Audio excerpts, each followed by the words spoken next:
Hello dear students. So here I am Sachin Singh, your botany faculty.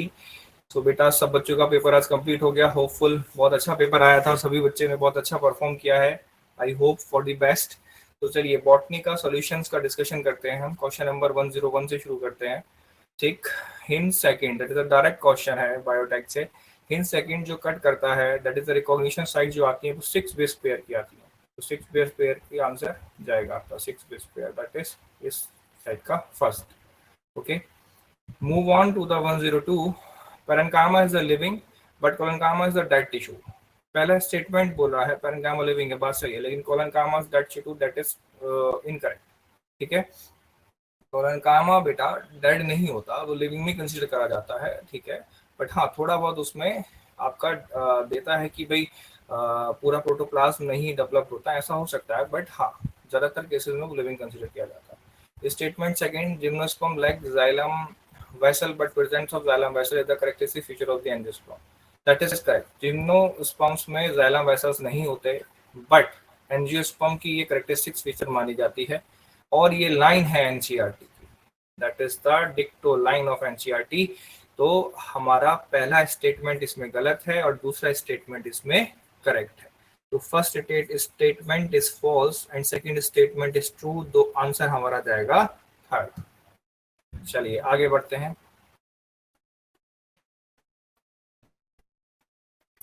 103, BT toxin are insect group specific are coded by the gene CRY1AC. That is again direct question, पूरा direct question है बेटा, और even ये zoology botany दोनों में cover हो जाता है। ठीक है, तो डायरेक्ट क्वेश्चन है। स्टेटमेंट फर्स्ट बिल्कुल करेक्ट है, सभी बच्चे जानते हैं, एनसीईआरटी की लाइन से है। स्टेटमेंट सेकंड पढ़ते हैं हम। BT toxin exit an inactive protoxin Bacillus thuringiensis. However, after ingestion by insect, the inactive protoxin get converted into active form due to acidic pH of the insect gut. अब देखिए, आपको classes में बता चुके हैं हम कि एनटीए में यही हो रहा है, एक एक वर्ड को चेंज कर देते हैं और मीनिंग चेंज हो जाता है। इसलिए यहाँ पर भी जो वर्ड है बेटा एसिडिक, इसने क्वेश्चन चेंज कर दिया। That is not acidic, it is the alkaline. तो सेकंड स्टेटमेंट हमारा गलत हो गया, फर्स्ट स्टेटमेंट सही है, सेकंड स्टेटमेंट गलत है। तो हमारा जाएगा statement first is true and statement second is false. तो आंसर जाएगा हमारा सेकंड, करेक्ट। ओके, आगे बढ़ते हैं। क्वेश्चन नंबर 104, जेनेटिक्स से क्वेश्चन उठाया है, फेवरेट टॉपिक रहता है जेनेटिक्स। तो बेटा पहला क्वेश्चन है हमारा 104, विच of the following can be explain on the basis of the Mendel law of dominance. Mendel का डोमिनेंस लॉ पर क्या क्या चीज बेस होती है। तो पहला पॉइंट पढ़ते हैं हम। Out of one pair one is dominant and other is recessive. बिल्कुल सही बात है, ये मेंडल का लॉ ऑफ डोमिनेंस एक्सप्लेन करता है, बिल्कुल एनसीईआरटी से है। Allele do not show any expression and both the characters appear as such as F2 generation. अगर हम सेकंड की बात करें तो ये बेटा हमारा लॉ ऑफ डोमिनेंस शो नहीं करता। That is explain by the law of segregation. Law of dominance में क्या होता है कि आपका हमारा कैपिटल टी है और स्मॉल टी है। तो फर्स्ट बात तो एक्सप्रेस हो रही है, मोनोहैबिट क्रॉस तक की बात थी डोमिनेंस लॉ में, और ये सेकंड जनरेशन में दूसरा एक्सप्रेस करेगा, वो सेग्रीगेशन की बात थी। सेकंड पॉइंट इसमें कवर नहीं होगा। Side factors occurs in a pair in normal diploid plants. बिल्कुल सही बात है, पेयर्स में होते हैं। पेयर वाली बात भी अलग से, इसमें पेयर फैक्टर लॉ भी माना जाता है इसको, बट वो एक्सप्लेन करता है law of dominance. Discrete unit controlling a particular character is called factor. ये बात मेंडल ने कही थी, एक यूनिट है जिस जो कैरेक्टर्स को कंट्रोल कर रही है उसे फैक्टर बोलते हैं। ये पॉइंट भी कंसीडर किया जाएगा। और ई है the expression of only one parent character is found in monohybrid cross. ये तो खूबी है लॉ ऑफ डोमिनेंस की, कैपिटल टी और स्मॉल टी जहां होते हैं उसमें से बेटा जो डोमिनेंट होता है टॉल, टॉल ही एक्सप्रेस करेगा सारी F1 जनरेशन में। Either the genotype is heterozygous और होमोजाइगस। अगर ये जीनोटाइप है बेटा तो ये एक्सप्रेस करेगा टॉल, और अगर ये है तो भी टॉल एक्सप्रेस करेगा। यही तो लॉ ऑफ डोमिनेंस है। तो हमारा बी को छोड़ के सारे ऑप्शन इसमें करेक्ट है। ठीक, तो हम ऑप्शन चूज करेंगे इसमें से A C D and E, that is first. Clear, got it that. Now move to the 105। बिल्कुल, तभी कहते हैं डायग्राम पे भी ध्यान देना चाहिए हमें एनसीईआरटी के। अब देखिए बिल्कुल एनसीईआरटी से डायग्राम उठा के क्वेश्चन पूछ लिया, और बड़ा सिंपल क्वेश्चन है। गार्ड सेल्स की खूबी होती है ये, और ये डाइकॉट का स्टोमेटा का डायग्राम है। उसमें यही होता है कि उसकी इनर वॉल थिक होती है और आउटर वॉल थिन होती है। ठीक, तो ये सी जो लेबल करा है बच्चों, ये सीधे सीधे गार्ड सेल को रिप्रेजेंट कर रहा है, तो इसमें जहां पर लेबलिंग सी है उस ऑप्शन को हम चूज कर लेंगे, दैट इज 4। ठीक, अगला क्वेश्चन है हमारा 106, list of endangered species was released by. अभी कंफ्यूज कर दिया, देखो फोम का जिक्र भी कर लिया, जबकि वो हमारा फोम का जिक्र आता है इन्वायरमेंटल वाले चैप्टर में। ठीक है, GEAC that is not valid, and सही आंसर जाएगा आपका IUCN।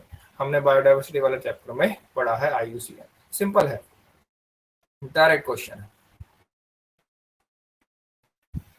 Again, the lactose present in the growth medium of bacteria is transported to the cell by the action of। आप देख रहे हैं मॉलिक्यूलर इनहेरिटेंस का क्वेश्चन है, और लैक ऑपरॉन एक बहुत बढ़िया टॉपिक माना जाता है, उससे हमेशा ही क्वेश्चन अच्छे लिए गए हैं। तो ये बात कर रहा है बेटा कि जैसे बैक्टीरिया होता था और बैक्टीरिया के बाहर आपका पड़ा हुआ है लैक्टोज, अब वो लैक्टोज को अंदर एंट्री कौन दिलवाएगा? तो हमने स्ट्रक्चरल जीन में देखी थी इसकी कि 3 चीजें होती हैं स्ट्रक्चरल जीन में आपका, एक तो Z जीन, एक Y जीन और एक A जीन। ठीक है, तो Z तो बीटा गैलेक्टोसाइडेज बनाती है, Y बनाती थी हमारा परमिएज, आप लैक्टोप्रोन याद करें। ठीक, तो परमिएज है जो एंट्री दिलवाता है बच्चों, तो इसमें आंसर हमारा जाएगा सेकंड। अगर परमिएज नहीं होगा तो लैक्टोज को एंट्री नहीं मिलेगी और लैक्टोप्रोन एक्टिव ही नहीं हो पाएगा। इसलिए ही एनसीईआरटी लिखती है कि एक छोटा मिनिमम अमाउंट का ट्रांसक्रिप्शन इन तीनों स्ट्रक्चरल जीन का हमेशा चलता रहता है, नेग्लिजिबल अमाउंट का। ठीक है, तो अच्छा क्वेश्चन है, आगे बढ़ते हैं। 108, विच of the following is not a criteria for the classification of fungus. तो सिंपल है, डायरेक्ट है, mode of nutrition. Mode of nutrition का क्लासिफिकेशन, फंगस के क्लासिफिकेशन में कोई जिक्र नहीं है। स्पोर फॉर्मेशन, फ्रूटिंग बॉडी और माइसीलियम का है। चलिए डायरेक्ट क्वेश्चंस अभी तक हमें देखने को मिले। Next one 109, inhibition of succinyl dehydrogenase enzyme by malonate is a classical example of. ये आपका एंजाइम से रिलेटेड क्वेश्चन कर दिया। कॉम्पिटेटिव इनहिबिशन, सिंपल क्वेश्चन है, कॉम्पिटेटिव इनहिबिशन होता है बेटा दोनों के बीच, और उसके बाद ये रिएक्शन परफॉर्म होती है। ठीक है, आगे बढ़ते हैं। 110, मैचिंग क्वेश्चन। मैचिंग क्वेश्चन इस बार ज्यादा देखने को मिले हैं, तो मैचिंग क्वेश्चन को देखते हैं हम। न्यूक्लियोलस, बेटा न्यूक्लियोलस जहां आता है, न्यूक्लियोलस इज द साइट जहां पर हमारा RNA बनता है, तो हम ए को देखेंगे थर्ड। सेंट्रियोल, कार्ट व्हील वाला डायग्राम हमने अच्छे से पढ़ा था, कार्ट व्हील वाला डायग्राम, और वो सेंट्रियोल, तो बी का सेकंड। ल्यूकोप्लास्ट, ल्यूकोप्लास्ट और जो होता है बेटा वो न्यूट्रिएंट्स को स्टोर करता है, आपको ध्यान हो, माइलोप्लास्ट, एलिलियोप्लास्ट पढ़ा था हमने। ठीक है, एंड गोल्गी एपरेटस ग्लाइकोलिपिड की फॉर्मेशन, ये भी डायरेक्ट लाइन है एनसीईआरटी की। तो हमारा ए का जा रहा है थर्ड और बी का जा रहा है हमारा सेकंड, तो ए का थर्ड हुआ, बी का थर्ड, बी का सेकंड, फोर्थ ऑप्शन जा रहा है हमारा। और leucoplast that is fourth, storing the nutrient, and D that is Golgi apparatus formation of glycolipid. Glycolipid आपको ध्यान हो, गोल्गी एपरेटस वर्क लाइक का मैंने बताया था आपको, ऐसे काम करता है कि जैसे अमेज़न फैक्ट्री से माल उठाया और अमेज़न ने पैकिंग कर दी, तो ईआर ने माल दिया, गोल्गी एपरेटस ने पैकिंग कर दी, मॉडिफिकेशन कर दिए। ठीक है, तो वो सारे पॉइंट्स थे और इसका आंसर जाएगा बेटा फोर्थ। बहुत बढ़िया, आगे बढ़ते हैं। क्वेश्चन नंबर 111, ये थोड़ा सा घुमाया है क्वेश्चन, हल्का सा, क्योंकि जनरली कई बार ही क्वेश्चन पूछा जा चुका है और सीधे सीधे आंसर चला जाता है हैबिटेट लॉस एंड फ्रैगमेंटेशन। ठीक है, लेकिन यहाँ पर कुछ ऑप्शंस देकर कंफ्यूज करने की कोशिश की है। These are regarded as the major cause of biodiversity। NCERT केवल हैबिटेट लॉस एंड फ्रैगमेंटेशन को लिखती है, लेकिन यहाँ ऑप्शंस में सारे ही ऑप्शंस डाल दिए हैं। ओवर एक्सप्लॉयटेशन भी होता है, अगर उनमें से पूछा जाता कि इनमें से over exploitation, habitat loss, fragmentation and coexistence में से पूछा जाता कौन सा मेजर लॉस है, तो आंसर आपका जाता हैबिटेट लॉस एंड फ्रैगमेंटेशन। लेकिन यहाँ पर कुछ ऑप्शंस और इंक्लूड कर दिए हैं, तो क्वेश्चन को हल्का सा ट्विस्ट किया है, तो हमारा आंसर जाएगा over exploitation, coexistence and habitat loss and fragmentation, because migration and coexistence से इसका कोई रिलेशन नहीं है। ठीक है, तो सिंपल है, हमारा आंसर जाएगा ए, B and D, A, B, D, that is third, A, B, D. Next one 112, statement based question है, ये क्वेश्चंस भी काफी देखे गए इस बार। Chromosomes become gradually visible under the light of the microscope during leptotene stage.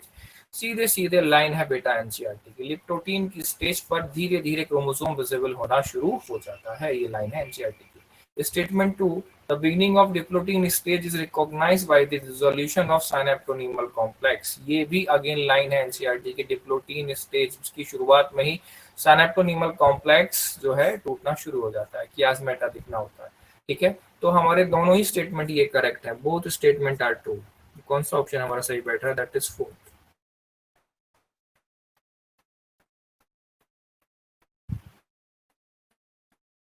अगला question anatomy से आया है और ये वो पोर्शन से आया है सेकेंडरी ग्रोथ, जिसको इस बार एनसीईआरटी ने तो हटा दिया है, नहीं अपडेट एनसीईआरटी ने, लेकिन एनटीए ने इसको रखा था और हमने क्लास में अच्छे से पढ़ा था इसको। Formation of interfascicular cambium from fully developed parenchyma cell is an example for. आपको डिफरेंशिएशन और डी डिफरेंशिएशन पता होगा बच्चों। मेरिस्टेमेटिक टिश्यूज होते हैं, दीज आर मेरिस्टेमेटिक सेल्स, और वो डिफरेंशिएट करके परमानेंट सेल्स बनाते हैं। ठीक, और पैरेन्काइमा एक परमानेंट ही है, parenchyma sales is a permanent cells. अब पैरेन्काइमा को अगर दोबारा डिवाइड करना है तो वो डी डिफरेंशिएट करेगी, that is D differentiation. D differentiation में जाएगी तो बेटा वो बनाएगी सेकेंडरी मेरिस्टेम। तो सेकेंडरी मेरिस्टेम ही होती है आपकी ये इंटरफेसिकुलर सेकेंडरी मेरिस्टेम। ठीक, तो D differentiation is the right answer, second option. Question number 114, direct NCERT की लाइन से बायोडाइवर्सिटी चैप्टर से क्वेश्चन उठा है। Tropical region show a greatest level of species richness. Greatest species richness, जहां पर species की डाइवर्सिटी ज्यादा होती है, ज्यादा स्पीशीज होती है, उसे स्पीशीज रिचनेस की बात की जाती है। तो ट्रॉपिकल लैटिट्यूड पहला ऑप्शन है, tropical latitude have remained relatively undisturbed for millions of years, hence more time was available for species diversification। बिल्कुल सही बात है। ये ट्रॉपिकल जोन हमने देखा था अर्थ को, अगर हम इक्वेटर से 23.5 नॉर्थ एंड साउथ पर जाएंगे तो ये रीजन जो आता है दैट इज ट्रॉपिकल। इक्वेटर के आसपास का रीजन ट्रॉपिकल रीजन जाता है। यहाँ पर सन की रेज भी बहुत बढ़िया पड़ती हैं, यहाँ इन्वायरमेंट ज्यादा वेरिएशन नहीं जाता, और बहुत सालों तक यहाँ पर कोई भी पास्ट में बहुत बड़ी तबाही, बहुत बड़े आप कैसे नेचुरल क्लाइमेटीज देखने को कम मिली है as comparison to the temperate zone. Temperate zone में ज्यादा देखने को मिलती है, उसके ऊपर जाता है बेटा 66, 62 और 66.5 के आसपास टेम्परेट जोन जाता है, तो उसमें ये चीजें ज्यादा देखने को मिलती है। तो आपका यहाँ पर चीजें स्टेबल देखने को मिलती है, तो पहला ऑप्शन सही जा रहा है। Second, tropical environment are more seasonable, नहीं, सीजन्स टेम्परेट में ज्यादा होते हैं, ट्रॉपिकल में कम। More solar energy is available in tropics, बिल्कुल सही बात। कांस्टेंट एनवायरनमेंट प्रमोट डीके स्पेशलाइजेशन, बिल्कुल सही बात।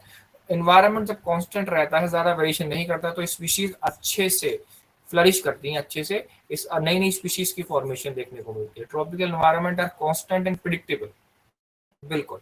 टेम्परेट में प्रिडिक्शन करना थोड़ा मुश्किल होता है और यहाँ पर थोड़ा आसान होता है, ठीक है, कांस्टेंट होता है ना, क्योंकि तो ये सारी बातें सही हैं एक्सेप्ट बी। तो आपका आंसर जाएगा A, C, D and E, that is fourth one. आगे बढ़ते हैं,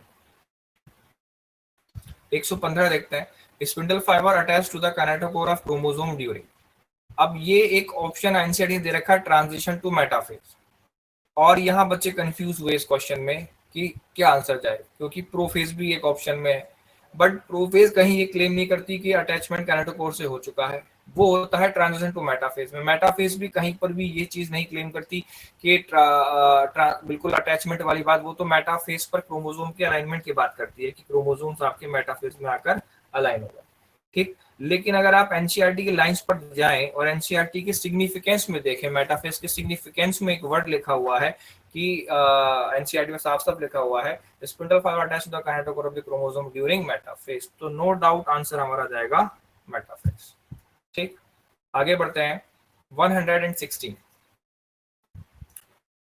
मैचिंग क्वेश्चन है और अच्छा क्वेश्चन है, और फिर अगेन जेनेटिक्स का क्वेश्चन है। 2 and more alternative form of a gene, बेशक आंसर जाएगा आपका एली, ठीक।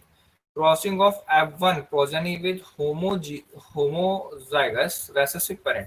homozygous recessive parent से जो बातें होती हैं बेटा उसे टेस्ट क्रॉस बोलते हैं। तो हमारा ए का थर्ड और बी का फोर्थ हो गया। Crossing of F1 progeny and any of the parent। Back cross की बात की जाती है अगर हम पेरेंट से दोबारा क्रॉस कर दे तो दैट इज बैक क्रॉस। और number of chromosome in a set, तो उसको तो हम प्लॉइडी बोलते ही हैं। तो हमारा ए का ऑप्शन जा रहा है, हमारा ए का जा रहा है थर्ड, बी का फोर्थ, ए का थर्ड, बी का फोर्थ, तो ये हमारा सेकंड ऑप्शन जो करेक्ट जा रहा है। ठीक है, अच्छा क्वेश्चन। आगे बढ़ते हैं बच्चों। 117, ये हमारा बायोमोलिक्यूल्स और सेल चैप्टर से रिलेटेड क्वेश्चन है। Phospholipids, lecithin is a type of phospholipids which is found in the plasma membrane. तो डायरेक्ट क्वेश्चन है, ये लेसिथिन के बारे में पूछ लिया और phospholipids is the right answer. 118 question को देखते हैं। ये बेटा आपका लॉजिस्टिक ग्रोथ कर्व की इक्वेशन सामने लिखी हुई है, डायरेक्ट क्वेश्चन है, बस इक्वेशन है और सिंपल सिंपल क्वेश्चन पूछा है। हमने जानते हैं कि क्या होता है उसमें, के is the carrying capacity.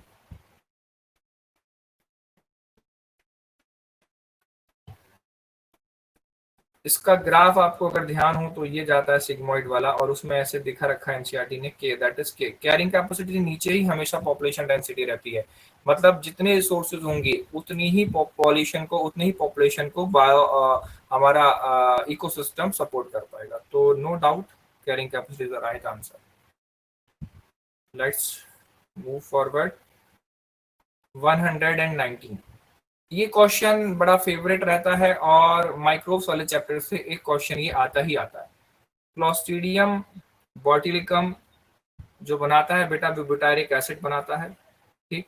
Saccharomyces सेरिवेसी तो फेमस है, बेकर ईस्ट भी बोल देते हैं इसको हालांकि, लेकिन ब्रूअर ईस्ट भी बोलते हैं, तो इथेनॉल बनाता है, ठीक। तो हमारा इन दो पॉइंट से भी क्वेश्चन हमारा काफी हद तक क्लियर हो गया। ए का जो जाएगा बेटा वो थर्ड जाएगा, ए का थर्ड एंड बी का फर्स्ट, ए का थर्ड बी का फर्स्ट, तो ऑप्शन तो यही जा रहा है। और देखिए ट्राइकोडर्मा पॉलीस्पर्मा हमने पढ़ा है, दैट इज साइक्लोस्पोरिन, एनसीईआरटी की लाइन है, और ये स्ट्रेप्टोकाइनेस बनाता है, ठीक है। सिंपल सिंपल क्वेश्चन है ये हमारा, जाएगा 119 का सेकंड। अच्छा क्वेश्चन है, आगे बढ़ते हैं। The capacity to generate a whole plant from any cell of it is called. Tissue culture से क्वेश्चन आ गया। ये वो टॉपिक है जो एनसीईआरटी का उस चैप्टर में स्ट्रेटेजीज ऑफ क्रॉप इंप्रूवमेंट वाला चैप्टर जो हटा दिया, लेकिन ये टॉपिक शिफ्ट कर दिया था हमारे बायोटेक में, ठीक। अच्छा क्वेश्चन है, बहुत से बच्चे माइक्रो प्रोपोगेशन से कंफ्यूज हुए होंगे इसमें, लेकिन आंसर है टोटीपोटेंसी, क्योंकि वो कैपेसिटी जनरेट करने की कैपेसिटी पूछ रहा है। कैपेसिटी टोटीपोटेंसी, कैपेसिटी को इंडिकेट करने का वर्ड है टोटीपोटेंसी। बहुत बढ़िया, आगे बढ़ते हैं बच्चों। 121, ये क्वेश्चन भी सेक्सुअल रिप्रोडक्शन फ्रॉम प्लांट से उठाया हुआ क्वेश्चन है, और ये भी अच्छा टॉपिक माना जाता है। विंड पॉलिनेशन और वाटर पॉलिनेशन से क्वेश्चन लगभग मिल जाते हैं। पहला पॉइंट है हमारा, करेक्ट स्टेटमेंट हमें फाइंड आउट करना है। The flower of Vallisneria are colourful and produce nectar. पहला ही स्टेटमेंट गलत है, क्योंकि वाटर पॉलिनेशन के लिए ना तो नेक्टर की जरूरत है ना ही कलरफुल होने की जरूरत है फ्लावर को, क्योंकि उसको किसी बायोटिक पॉलिनेटर को अट्रैक्ट नहीं करना, किसी इंसेक्ट को अट्रैक्ट नहीं करना। Water lily are pollinated by water, are not pollinated by water, that is true. Lily का एग्जांपल एनसीईआरटी में मेंशन है तो वो water plant, but that is not pollinated by water, because पानी का जो लेवल होता है बेटा उससे ऊपर वो प्लांट होता है, और उससे ऊपर लाइक अ लोटस, उससे ऊपर जो प्लांट होता है उसको इंसेक्ट और विंड कोई भी पॉलिनेट कर सकता है, ठीक है। तो पानी के अंदर प्लांट होना इसका मतलब ये जरूरी नहीं है कि वाटर का पॉलिनेशन होगा। इवन वाटर का पॉलिनेशन कम होता है, क्योंकि पानी पर डिपेंडेंसी प्लांट्स को खत्म करनी थी, इसलिए एंजियोस्पर्म इवॉल्व हुए, ठीक है। तो ये हमारा आंसर, ये सेकंड पॉइंट सही है। In most of the water pollinated species the pollen grains are protected from wetting, that is again true. ज्यादातर में पानी से रोकने, वेटिंग, पानी से भीगे ना पोलन ग्रेन, नहीं तो वो फर्टिलाइजेशन कैसे कर पाएगा, मूव नहीं कर पाएगा, हैवी हो जाएगा, तो उसके लिए म्यूसिलिनेसिस की कवरिंग होती है, ठीक है। तो ये अगेन बिल्कुल direct from NCERT. Pollen grain of some hydrophytes are long and ribbon like, बिल्कुल ठीक बात है। हमने दो पढ़े थे, एक एपी एक हाइपोहाइड्रोफिली। एपीहाइड्रोफिली और हाइपोहाइड्रोफिली द पॉलिनेशन जिसमें पानी के अंदर पॉलिनेशन होता है और उसमें रिबन शेप का देखने को मिलता है, सी ग्रास वाला example. In some hydrophytes the pollen grain are carried passively inside water, ये भी बिल्कुल सही बात है। तो हमारा एक ऑप्शन छोड़ दें हम ए, तो बाकी सब सही है, B C D is the right option, option third, ठीक। अगला question, how many molecules of ATP and NADPH are required for every molecule CO2 fixed in the Calvin cycle. यहाँ पर भी बच्चे कंफ्यूज हुए, क्योंकि कई बार पूछ लेता है कि 3 स्टेप्स होते हैं ना इसमें, आपका रिडक्शन होता है, रिजनरेशन होता है, और पहला स्टेप होता है कार्बन फिक्सेशन, ठीक है, तो CO2 फिक्स होती है। अब जो CO2 का फिक्सेशन होता है उसके लिए पूछ लेता है, रिडक्शन के लिए पूछ लेता है, फिक्स करने के लिए, तो उसका आंसर डिफरेंट हो जाता है, उसमें 2 ATP जाते हैं और 2 NADP है। लेकिन यहाँ पूछा है केल्विन साइकिल, इसका मतलब सिंपल क्वेश्चन है, 3 molecules of ATP and 2 molecules of NADPH। Calvin cycle में रीजनरेशन स्टेप भी हम काउंट करेंगे। अच्छा क्वेश्चन है, आगे बढ़ते हैं। Cofactor of the enzyme carboxy peptidase is, simple question है, जिंक। जिंक एक कोफैक्टर है जो इसमें यूज होता है, डायरेक्ट क्वेश्चन है। 124, the type of conservation in which the threatened species are taken out from the natural habitat and placed in special setting where they can be protected and given special care is called।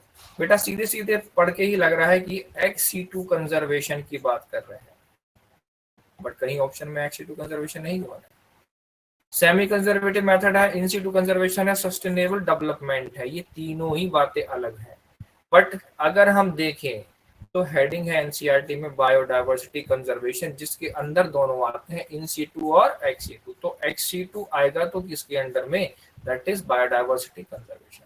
Answer first जाएगा। Options पर खेल दिया इस question में, simple है but options में changes कर दिए। आगे बढ़ते हैं बच्चों। Transcription unit in a DNA is defined primarily by 3 regions in DNA. These are with respect to upstream and downstream end. Simple question है मॉलिक्यूलर इनहेरिटेंस का। इसमें बेटा आपने देखा होगा एक प्रमोटर होता है, एनसीईआरटी में डायग्राम भी बना है, प्रमोटर होता है, स्ट्रक्चरल जीन होती है, टर्मिनेटर होता है, दीज आर स्ट्रक्चरल जीन। तो ये हमारा ऑप्शन साफ साफ दिख रहा था, ठीक है। वही पूछा ट्रांसक्रिप्शन यूनिट में क्या क्या होता है, अपस्ट्रीम और डाउनस्ट्रीम, ठीक है। तो आपको अगर पता हो जहां से स्टार्टिंग होती है उससे पीछे का एरिया प्रमोटर जो आता है अपस्ट्रीम में आता है, उसके बाद सब चीजें डाउनस्ट्रीम में आती है, ठीक। अच्छा क्वेश्चन है ये, क्वेश्चन बायोटेक से उठाया। 126, what is the fate of piece of DNA carrying only gene of interest which are transferred into an alien organism. हम जब किसी दूसरे ऑर्गेनिज्म में जीन डालते हैं तो उस जीन का क्या फेट होता है, क्या किस्मत रहती है। The piece of DNA would be able to multiply itself independently in the progeny self। independently multiply नहीं कर सकता, आपको होस्ट के जीनोम के साथ इंटीग्रेट कराना पड़ेगा, ठीक है। तो पहला ऑप्शन गलत। It may be integrated to genome of the race, बिल्कुल सही बात। It may multiply and be inherited along the host DNA, बिल्कुल सही बात, ये बात भी सही है। Alien piece of DNA is not an integrated in the chromosome, नहीं इंटीग्रेट होता है। It show ability to replicate, नहीं वो अलग से अपनी रेप्लिकेशन नहीं। तो हमारा जो ऑप्शन इसमें जाएगा अपना बी और सी जाएगा, सेकंड ऑप्शन इस पर, ठीक। आगे बढ़ते हैं। बहुत ही बढ़िया क्वेश्चन, जिसे कहते हैं कि सिंपल क्वेश्चन बट देखने में सिंपल लगे और है क्वेश्चन में काफी कुछ।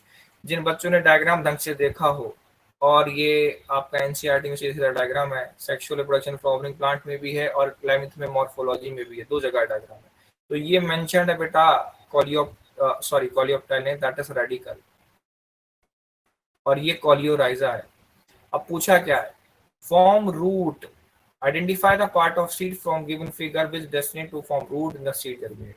रूट कौन बनाता है, तो रेडिकल बनाता है, तो आंसर जाएगा आपका सही। उसके ऊपर जो होता है कॉलियोराइजा, बहुत से बच्चे इसे मार्क करके करने की गलती कराए होंगे, लेकिन ये ध्यान देने वाली बात है, डायग्राम से सीधा क्वेश्चन है। Again, sexual reproduction flowering plant pollination is the very favorite topic of NTA, मैं बता रहा हूँ, उससे क्वेश्चन मिलते ही मिलते हैं। अब आपका जो है, और ये जो टॉपिक है ये मॉर्फोलॉजी का क्वेश्चन है, मॉर्फोलॉजी का है ये question, morphology of flowering plant का, जो भी अपने आप में काफी वेटेज रखता है। और बेटा सीधे सीधे एक्टिनोमॉर्फिक फ्लावर पूछ गया। एक्टिनोमॉर्फिक और जाइगोमॉर्फिक आपने पढ़े होंगे, रेडियस सिमेट्री, जो फ्लावर को 4 पार्ट में कट कर दे। तो इसमें से जो एग्जांपल्स है that is the datura is the answer. NCERT में साफ साफ मेंशन है, ये एग्जांपल बेस्ड क्वेश्चन है, डायरेक्ट क्वेश्चन। आगे बढ़ते हैं बच्चों। 129, auxin is used by gardener to prepare the weed free lawn but no damage is caused to grasses as auxin. बेटा ये भी एनसीईआरटी की डायरेक्ट लाइन है हमारी प्लांट ग्रोथ एंड डेवलपमेंट में, क्योंकि auxin as a weedicide as a herbicide काम करता है डाइकॉट्स के लिए but not monocots. Mature monocots plant जो होते हैं उनको वो हार्म नहीं पहुंचाता, और यही पूछना चाह रहे हैं वो, और बेटा ये आंसर है। और ग्रासेस जो होती है बेटा मोनोकॉट्स होती है, तो आंसर हमारा सेकंड है। अगला क्वेश्चन फंगस से उठाया है, Rhizopus. Rhizopus is a bright mode, matching का क्वेश्चन है, simple simple example based question है। तो आपका हम देखेंगे ए का थर्ड, एलिमिनेट हो गया हमारे सेकंड, और दो ऑप्शन है, ठीक। उस्टिलागो, उस्टिलागो जो आता है दैट इज स्मट फंगाई, तो बी का सेकंड, यहाँ पर भी बी का सेकंड। पक्सीनिया, पक्सीनिया बेटा पहले में दे रखा है मशरूम, जो गलत हो गया, Puccinia is the rust fungi, तो पक्सीनिया सी का जाएगा बेटा फर्स्ट। तो हम क्लियर सेकंड ऑप्शन जा रहा है, एगेरिकस इज अ मशरूम। ये भी सीधे सीधे एग्जांपल बेस्ड क्वेश्चन था बायोलॉजिकल क्लासिफिकेशन से। आगे बढ़ते हैं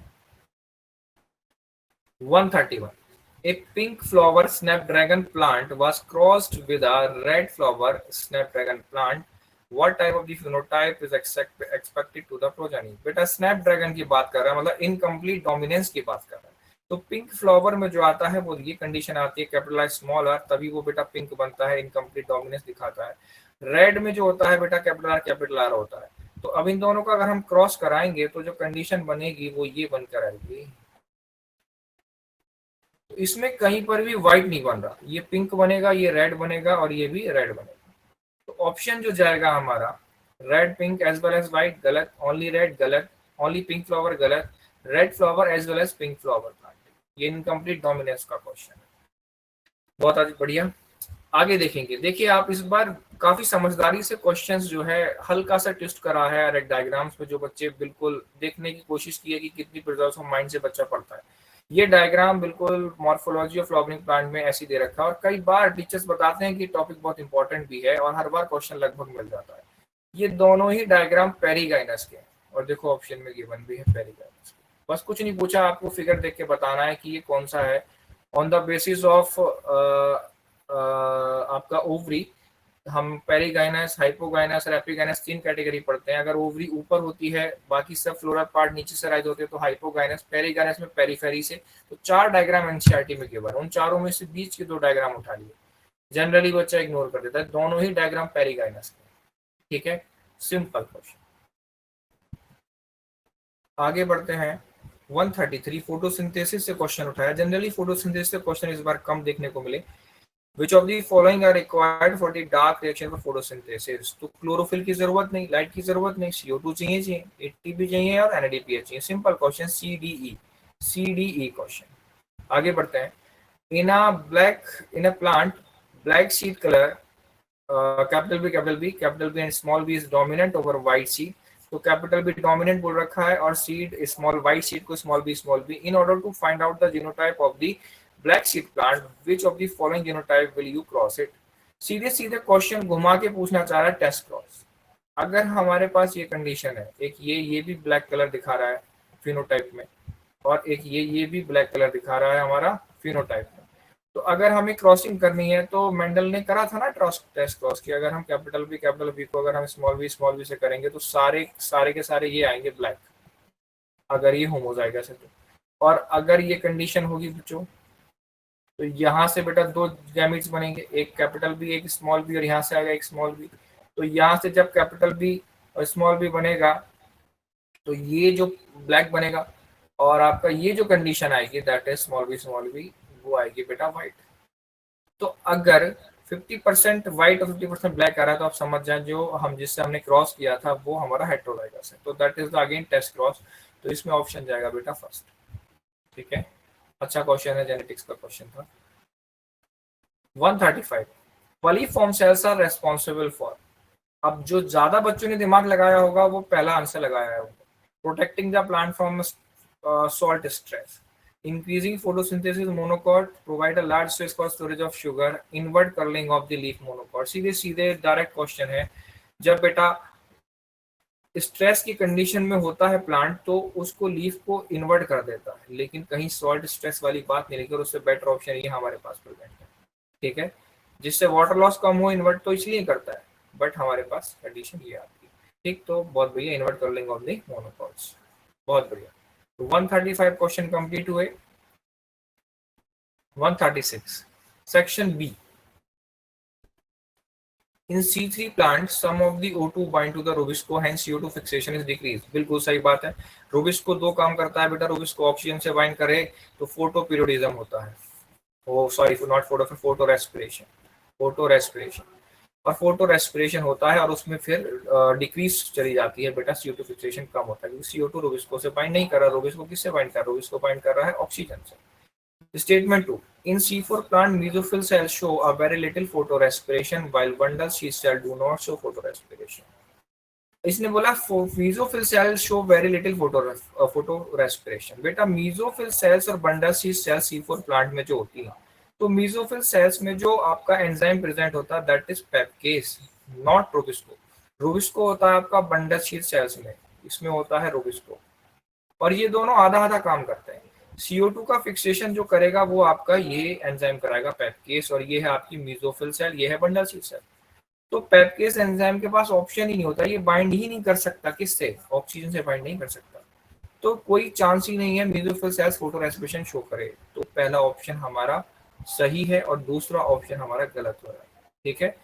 C4 plant mesophyll cells show very little photorespiration, that is wrong. Bundle sheath cell दोनों ही सेल फोटो रेस्पिरेशन शो नहीं करते.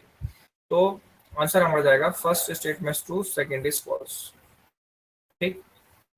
अब देखिए डायग्राम कितने इंपॉर्टेंट है, इस साल के पेपर से पता चल रहा है. ये भी direct sexual reproduction formation plan का डायग्राम है और उसके नीचे ही मेंशन्ड है, बिल्कुल लाइन मेंशन्ड है कि ये डायग्राम जो है ये आपका एनिमोफिलस फ्लावर का है. एंटीमोफिली जो पॉलिनेशन होता है. ठीक है. तो इसमें दिखा रखा है वाटर पॉलिनेटेड फ्लावर नहीं, क्लिस्टोगैमस फ्लावर नहीं, कॉम्पैक्ट इन्फ्लोरेसेंस इनकम्प्लीट नहीं, wind pollinated inflorescence showing a flower with well exposed stamen. यही लाइन भी लिखी है. स्टेमिन्स वेल एक्सपोज है जिससे बेटा हवा इससे इसके पोलन ग्रेन्स को कैरी कर सके. ठीक. अच्छा क्वेश्चन है 138. इस बार भी मॉर्फोलॉजी ने अच्छा खासा वेटेज बना के चला है. अब आप देखें इसमें अगर हम देखने को जाएं तो आपको एक ही फ्रूट्स में पढ़ा जाता है मैंगो का ड्रूप, इसी से क्वेश्चन हो जा रहा है. तो आप देखें डी का थर्ड, पहले तो देख लें डी में थर्ड ऑप्शन कौन जा रहा है. डी का थर्ड ऑप्शन ही एक जा रहा है. ठीक है. इसी से आप मैच भी कर सकते हैं. ए का सेकंड रोज, सेकंड पेरिगाइनस फ्लावर, बिल्कुल ठीक बात है, एग्जांपल है एनसीईआरटी. बी पी का तो जाता है that is fourth marginal presentation होता है पी में, ये भी एनसीईआरटी का एग्जांपल है. And sea cotton that is twisted distribution. तो फोर्थ ऑप्शन करेक्ट है.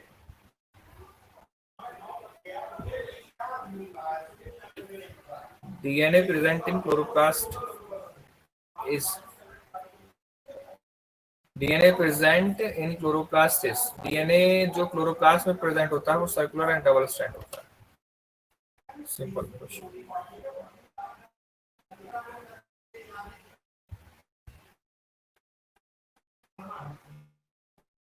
Which of the following 140 question आया. Which of the following statement is correct regarding the process of replication in E. coli? E. coli के replication में बेटा replication की बात कर रहे हैं तो DNA dependent DNA polymerase enzyme जाएगा. DNA polymerase. तो डीएनए पर डिपेंड होता है, पॉलीमराइजेशन होता है 5 prime to 3 prime. DNA dependent DNA polymerase option third is correct. ठीक. सिंपल क्वेश्चन था. अगला 141. Which of the following are fused in somatic hybridization involving two variety of the plants?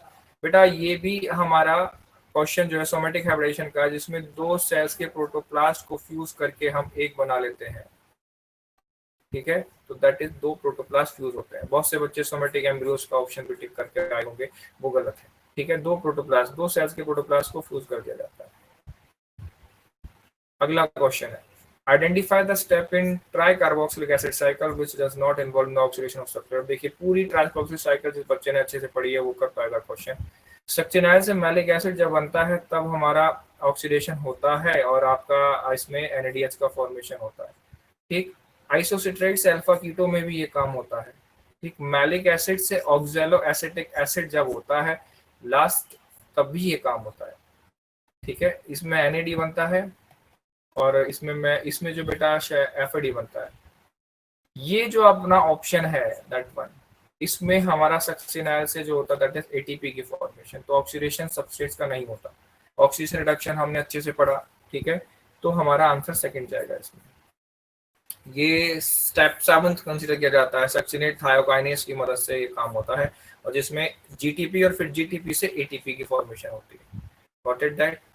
Question 143, इसमें matching का question है और ये zoology के under में कंसिडर किया जाता है। वैसे आपका ग्लड जो जाता है दैट इज फोर्थ ऑप्शन, पहले इसी से ऑप्शन हमारा क्लियर हो गया है, ठीक है। ग्लड जो जाता है इनेबल ग्लूकोज ट्रांसपोर्ट करता है सेल्स में, और हमारा बी का फर्स्ट एक ये हार्मोन है trypsin, trypsin that is C third, second trypsin enzyme and collagen is the intercellular ground substance. Simple. आगे बढ़ते हैं। Spraying of sugarcane crop in which the flowering plant growth increase the length of stem. बच्चों आपको sugar cane का example याद होगा कि internode के एलोंगेशन कर देता है, और एनसीईआरटी ने एग्जाम्पल भी दे रखा है कि टनों में प्रोडक्शन बढ़ा देता है, तो जिबुलिन इसका आंसर जाता है बेटा। अब साइंटिस्ट के नाम पर भी क्वेश्चन बनाया देखो, और हल्का सा घुमाने की कोशिश की है। ग्रिफिथ जो होता है वो ट्रांसफॉर्मेशन के लिए, Jacob and Monod that is lac operon, Hargobind Khorana genetic code and Meselson Stahl semiconservative. तो ए का जाएगा थर्ड एंड बी का जाएगा फोर्थ एंड सी का फर्स्ट, तो आंसर फर्स्ट जा रहा है डायरेक्ट क्वेश्चन। आगे बढ़ते हैं 146, रॉबर्ट में ये भी अगेन साइंटिस्ट के नाम पर क्वेश्चन आ गया। ये आपका इस बायोडाइवर्सिटी वाले चैप्टर में से गिवन है कि 7 बिलियन वाली बात इन्होंने की थी। पॉल एरलिक ने जो की थी रॉबर्ट पॉपट हाइपोथेसिस की थी, डेविड टिलमैन ने जो की थी वो एक्सपेरिमेंट था इंडोर वाला, और वॉन हॉबलैंड ने स्पीशीज एरिया रिलेशनशिप। तो रॉबर्ट में ए का थर्ड एंड बी का फर्स्ट, सी का fourth, option first is correct. 147, अब ये क्वेश्चन आ गया प्लांट किंगडम से। हमें फियोफाइसी ब्राउन एल्गी का हमें बताना है, ठीक है। ये सेक्सुअल रिप्रोडक्शन अगर यूजुअली बाय ज़ूस्पोर, बात सही है। Sexual reproduction is by oogamous, that is not correct. सीधे सीधे मेंशन है, आइसोगैमस भी हो सकता है, ठीक है। बाकी आप अगर पढ़ें तो मैनिटोल एराइब्रेन वाली बात सही है, क्लोरोफिल वाली बात सही है, वेजिटेटिव सब एनसीईआरटी की लाइन से। तो बी हटा दो, A C D second option is correct. आगे बढ़ते हैं बच्चों 148, अगेन रेस्पिरेशन चैप्टर से क्वेश्चन आया। सिट्रिक एसिड जो होती है बेटा वो माइटोकॉन्ड्रियल की मैट्रिक्स में होती है, तो ए का सेकंड जाएगा, तो पहला ही ऑप्शन बन रहा है हमारा। ग्लाइकोलाइसिस साइटोप्लाज्म में होती है, electron transportation inner membrane mitochondria, और आपका प्रोटॉन ग्रेडियंट आपका जो जाता है डी का थर्ड इनर मेम्ब्रेन स्पेस। तो ये हमारा 148 हो गया। ये क्वेश्चन थोड़ा सा अलग आया 149, in an ecosystem if net primary productivity of first trophic level is 100x दे रखी है फर्स्ट ट्रॉपिक लेवल पर, तो फर्स्ट ट्रॉपिक लेवल फिर सेकंड ट्रॉपिक लेवल, ये फर्स्ट है ये सेकंड है, हम एक बना लेते हैं थर्ड, ये थर्ड ट्रॉपिक लेवल।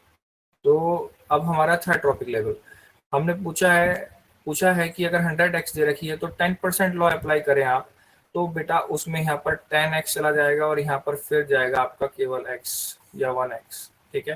10% लॉ के हिसाब से रिड्यूस होगा।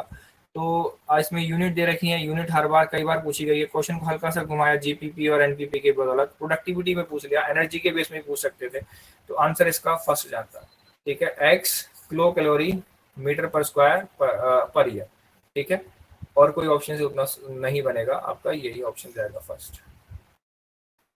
149, 150 लास्ट क्वेश्चन, मॉर्फोलॉजी से अच्छे क्वेश्चंस मिले हैं। मोनोएडल्फस जो होता है बेटा वो चाइना रोज होता है, तो ए का 4, दो ऑप्शन से 4 दे रखा है। डाईएडल्फस जो जाता है बच्चों वो आपका जाता है बी का ऑप्शन सेकंड, पी में जाता है, और पॉलीएडल्फस जो जाता है बेटा वो सिट्रस में जाता है, और एपीफाइलस आपका लिली में जाता है। ये वैसे पॉइंट हटा दिया है उसमें से, लेकिन अभी आंसर इस पे क्वेश्चन आया है, पुरानी एनसीईआरटी में गिवन है, ठीक है। तो हमारा ए का फोर्थ चाइना रोज, ठीक, और बी का सेकंड पी, ऑप्शन ये बन रहा है। सी का पॉलीएडल्फस फर्स्ट एंड डाईएडल्फस ये लिली।